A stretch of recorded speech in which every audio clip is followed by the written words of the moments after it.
जो बड़ी खबर आ रही है त्रिवेंद्रपुरम से आ रही है। साफ तौर पर यहाँ पर जो कांग्रेस की पार्टी है वो जश्न मनाती हुई नजर आ रही है। साफ तौर पर ये कहा जा सकता है, यह तस्वीरें आप अपनी टीवी स्क्रीन पर देख सकते हैं। यहाँ पर जो है साफ तौर पर यहाँ पर जो है जो खुशी की लहर है वो दिखाई पड़ रही है यहाँ पर।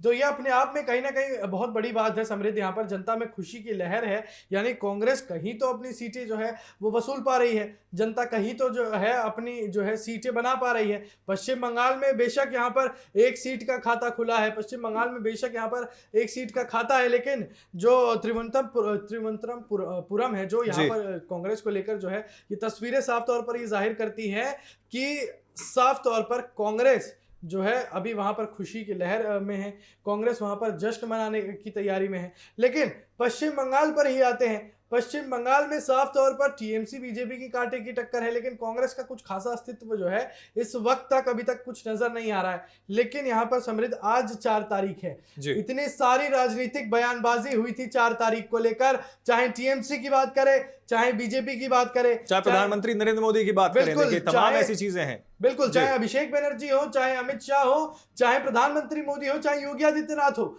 आज का दिन इतना ऐतिहासिक होगा पश्चिम बंगाल के लिए कि ये अपने आप में बहुत बड़ी बात हो जाएगी। क्योंकि अभिषेक बनर्जी ने जिस तरीके से चेतावनी दी थी, गृह मंत्री अमित शाह को चेतावनी दी थी, जिस तरीके से वो सारी चीजें कहीं ना कहीं ये साबित करती चली जाती हैं कि आज का दिन बहुत ऐतिहासिक हो सकता है। अगर बीजेपी जीतती है समृद्ध, तो यहाँ पर 12 बजे के बाद की जो चेतावनी दी गई थी उसमें क्या कुछ होगा, क्या कुछ किया जा सकता है, ये अपने आप में एक बहुत अटकलें लगाई जा रही है उसको लेकर। क्यों? बिल्कुल, देखिए किस तरीके से चीजें अब आगे बढ़ती हैं, इस पे सभी की निगाहें टिकी हुई हैं। क्योंकि देखिए अपने आप में बहुत, जैसे हम लगातार जिक्र कर रहे हैं कि बयानबाजियां आना पश्चिम बंगाल के लिए बहुत लाजमी है, कोई बड़ी चीज नहीं है। अब बयानबाजियां शुरू से आती रही हैं, जब चुनाव की प्रक्रिया नहीं भी होती उससे पहले भी जो है बयानबाजियां वहां सामने निकल के आती रहती हैं कि आखिरकार किस तरीके से जो है चीजें आगे बढ़ रही हैं पश्चिम बंगाल के अंदर।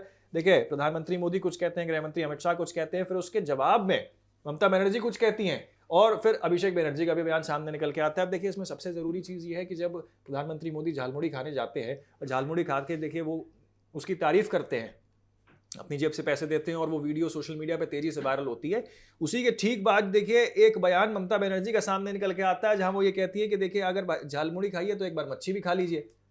और मच्छी खाने की जब बात आती है तो उसके बाद बीजेपी के तमाम नेता जो है वो मच्छी खाने पहुंच जाते हैं, जिसमें मनोज तिवारी की बात कर ली जाए या केंद्र मंत्री अनुराग ठाकुर की बात कर ली जाए, जिसके बाद विवाद जो है वो घिरता रहा। आप सोचिए, हिमंता बिस्वा शर्मा ने तो खुली चुनौती दे दी थी।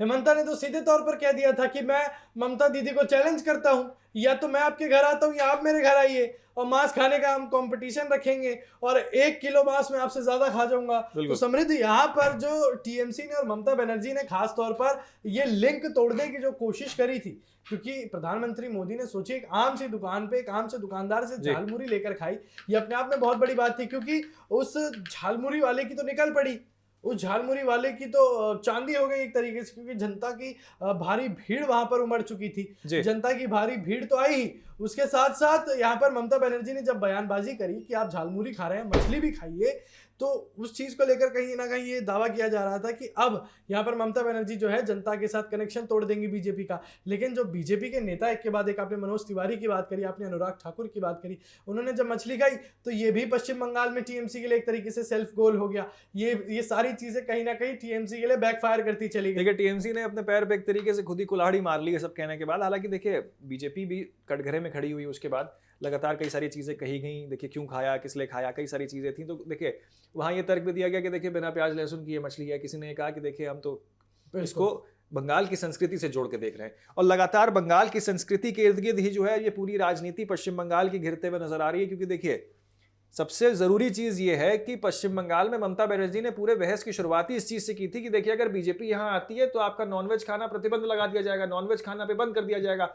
और यही जो है वो देखने को मिला, जिसके कड़े उदाहरण के रूप में बीजेपी जो है वो फ्रंट फुट पे आई, और साफ तौर पर यहां जो है मछली खाते हुए या यूं कहे कि नॉनवेज का सेवन करते हुए उनके तमाम नेता जो हैं वो नजर आए हैं। बहरहाल बात की जाए कि अब ईडी सीबीआई की, ये भी बहुत बड़ा रोल जो है इन्होंने पश्चिम बंगाल की राजनीति में अंकुर प्ले किया है।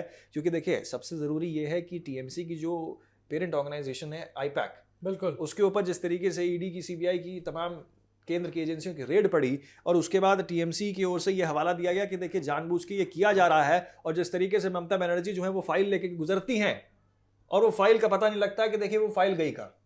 सोचिए समृद्धि, अपने आप में एक बहुत बड़ी बात है कि एक ऑफिस में चलिए रेड पड़ती है ईडी द्वारा, तो राज्य के मुख्यमंत्री खुद वहां पर पहुंच जाती हैं, जी ममता बनर्जी वहां पर खुद पहुंच जाती हैं और उस ईडी की रेड को रुकवाने की कोशिश करती हैं। हालांकि कोर्ट में जब याचिका दर्ज हुई थी समृद्ध, ये पूरे देश ने देखा कि कोर्ट ने साफ तौर पर बोला कि आप ऐसे किसी रेड को नहीं रोक सकते, किसी बिल्कुल। ऐसी कानूनी कार्रवाई को नहीं रोका जा सकता।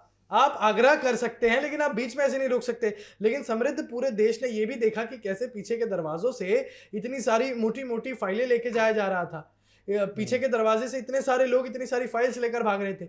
अगर ममता बनर्जी के ऑफिस में, आईपैक के ऑफिस में कुछ गड़बड़ी थी ही नहीं समृद्ध, तो वो फाइलें लेकर भागने की नौबत क्यों आई? जी और वो हरी फाइल जो ममता बनर्जी के हाथ में थी पूरे टाइम, जब वो अमित शाह पर तंज कस रही थी, उस हरी फाइल में ऐसा क्या था?